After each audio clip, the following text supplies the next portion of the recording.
বিগত 10 বছর ধরে রাজ্যের বুকে নির্বাচন বন্ধ থাকাটা, ছাত্র সংসদ নির্বাচন বন্ধ থাকাটা একেবারেই কাম্য নয়। ইমিডিয়েট ছাত্র সংসদ নির্বাচনের বিষয়ে রাজ্যের সরকারকে পরিকল্পনা গ্রহণ করতে হবে। তৃণমূল ছাত্র পরিষদ এবং এই রাজ্যের সরকারকে চ্যালেঞ্জ দিতে চাই যে যদি ক্ষমতা থাকে তাহলে নির্বাচনের তারিখ ঘোষণা দিন। ছাত্র সংসদ নির্বাচনের দাবিতে এতদিন পরে তার এক ধাপ এগোনো গেল। মহামান্য হাইকোর্ট তার পর্যবেক্ষণের মধ্যে দিয়ে এই কথা বলেছে যে বিগত 1 দশক ধরে এই রাজ্যের বুকে ছাত্র সংসদ নির্বাচন বন্ধ হয়ে আছে। কেন বন্ধ? এদিকে ইউনিয়ন, অবৈধ ইউনিয়ন হিসেবে সমস্ত কলেজগুলোতে ইউনিয়ন রুম খোলা আছে। ইউনিয়ন রুমের ভেতরে 10 বছর আগে কলেজ থেকে পাস আউট হয়ে যাওয়া লোকজনেরা তারা মাতব্বরি করবার জন্য বসে আছে। জিএস সেজে, কোথাও চেয়ারম্যান সেজে, কোথাও ভাইস প্রেসিডেন্ট সেজে, কোথাও প্রেসিডেন্ট সেজে বসে আছে। ইউনিয়ন ফি নেওয়া হচ্ছে।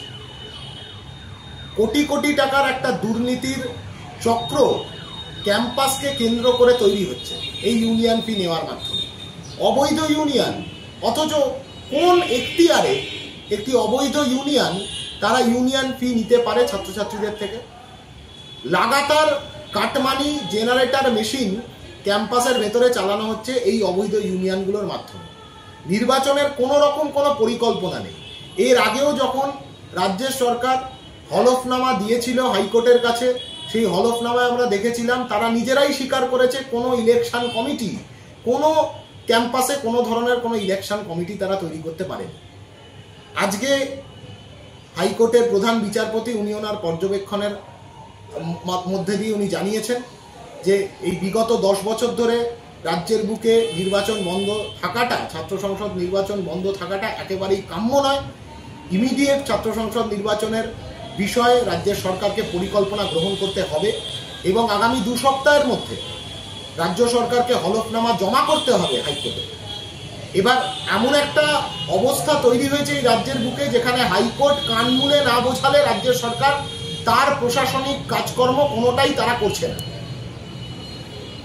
আজকে গিয়ে সরকার পক্ষের উকিলরা তারা স্বীকার করতে বাধ্য হয়েছে যে কাউন্সিল ফরম্যাট যেটা লাগু করতে চাইছিল ক্যাম্পাসগুলোর মধ্যে, ইউনিয়নকে তুলে দিয়ে নিজেদের সুবিধা মতন কাউন্সিল তৈরি করার যে আইন তৈরি করেছিল সেই আইনেও গলদ আছে, স্বীকার করতে বাধ্য হলো আজকে।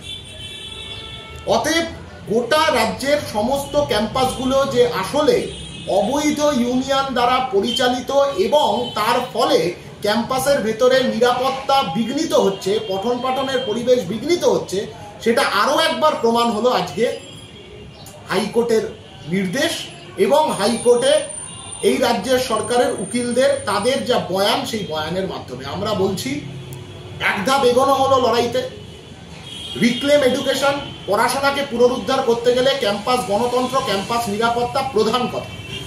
ক্যাম্পাস গণতন্ত্র, ক্যাম্পাস নিরাপত্তার অধিকারটাকে সুনিশ্চিত করতে গেলে ইমিডিয়েট ক্যাম্পাসে মেডিকেল কলেজ, কলেজ, বিশ্ববিদ্যালয় সমস্ত ক্যাম্পাসে ছাত্র সংসদ নির্বাচনের ঘোষণা রাজ্যের সরকারকে করতে হবে। It's high time. ক্রাইম সিন্ডিকেটকে রক্ষা করবার জন্য এইভাবে দিনের পর দিন ক্যাম্পাসের ভেতরে ছেলে মেয়েদের মত প্রকাশের অধিকার নষ্ট করা চলবে না। ইমিডিয়েট রাজ্যের সরকার পরিকল্পনা গ্রহণ করুক।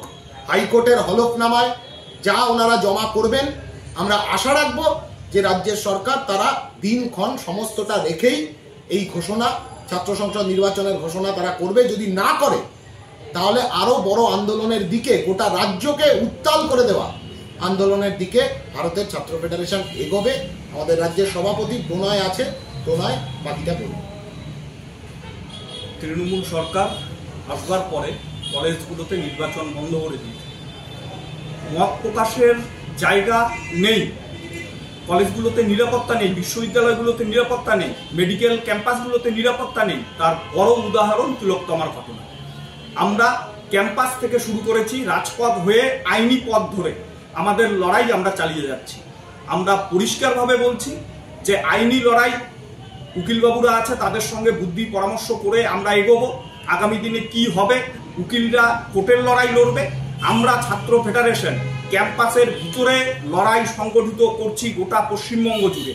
আমরা তৃণমূল ছাত্র পরিষদ এবং এ রাজ্যের সরকারকে চ্যালেঞ্জ দিতে চাই যে যদি ক্ষমতা থাকে তাহলে নির্বাচনের তারিখ ঘোষণা দিন। এসএফআই বুঝে নেওয়ার জন্য ক্যাম্পাসে ক্যাম্পাসে তৈরি আছে। সঙ্গে যদি ছাত্র সংসদ নির্বাচনের তারিখ ঘোষণা না দেওয়া হয়, তাহলে রাজপথের লড়াই, রাস্তার লড়াই কিভাবে লড়ে অধিকার কেড়ে নিতে হয় তা এসএফআই আগামী দিনে করবে।